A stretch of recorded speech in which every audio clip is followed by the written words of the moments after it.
hello to is a very fine specimen of what we call here in Scotland a hairy coo, or a hairy cow I guess in English. Highland cattle, to give them their proper name. I'm sure you've seen them, or certainly pictures of them. The cows are the big hairy coats and the big horns. Lovely animals. You can buy 30 pence. Basically just full of chopped up veggies or whatever. So this is a way that they can monitor his daily food intake. So if you do feel this irresistible urge to feed Hamish, do make sure it's from a Hamish goodie bag. So that's one problem averted. The other problem that came about with having Hamish here being so popular, the other thing about Hamish is he has got incredibly large horns. His horns are huge. And the other problem was that as people were patting him and feeding him, they didn't seem to understand the concept that when he moved his head, his horns would also be stone buildings you see around us here, and as we go around today, all date to that era, sort of mid to late 1800s generally speaking. So radical change of times here in the Highlands. So anyway, we'll just pass through here and make our stop at Kilmahawk.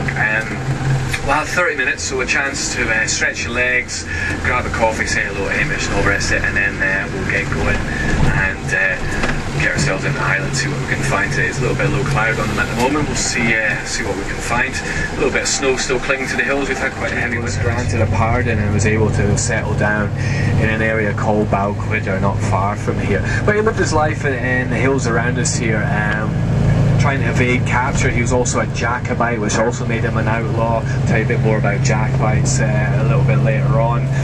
He fought 28 duels in his life. Duel was an outlawed pursuit. It was to settle a matter of honour.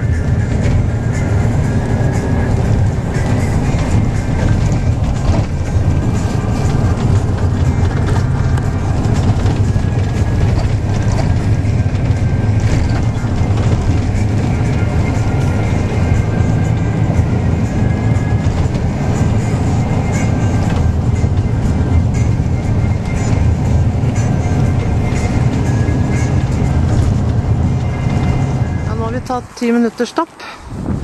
Margrethe fryser så grusomt. Nå er vi på vei over til Loch Ness. Her er Glencoe.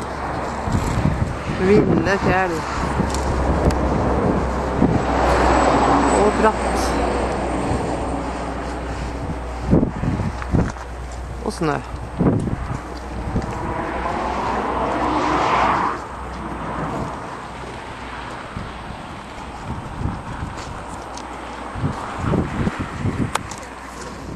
Så nydelig, men litt vindfullt ved Loch Ness i dag. Her har vi stoppet for å spise lunsj. Kjempefint sted. Påskeliljene bryter opp.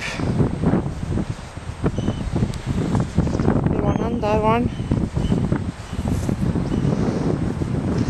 Vi skal snart ut på båtkrus. Det kan jo bli kanskje litt bølgete, men sikkert fint. Med full mage så går nok det bra.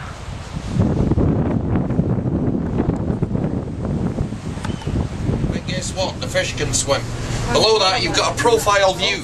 Now a profile's a wee bit like cutting a cake and having a look at what's inside it. Okay? So that drops away the side of the loch here, so that we can see what the rock structure, clay structure, etc. is, okay? Depth reading on this one's in meters, but that is not where the boat is. The boat's position is here at all times.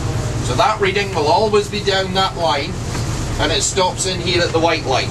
The white line marks the start of the rocks directly below. Back at the bottom of Loch Ness back in 2001.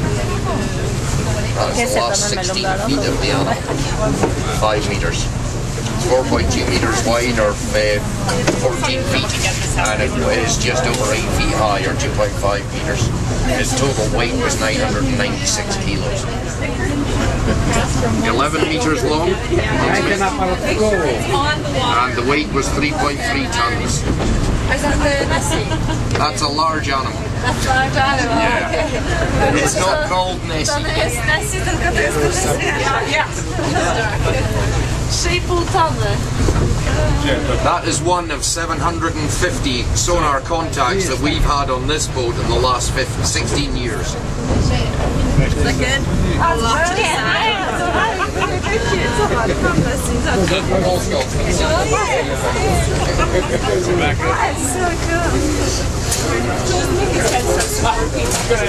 isn't it? Have you seen it swimming, sir? That's it swimming on video. Bike up. Yeah, that bike. Yeah. That is just that window video, that's all it is. Right, so with that then folks, you know how to use the sonars.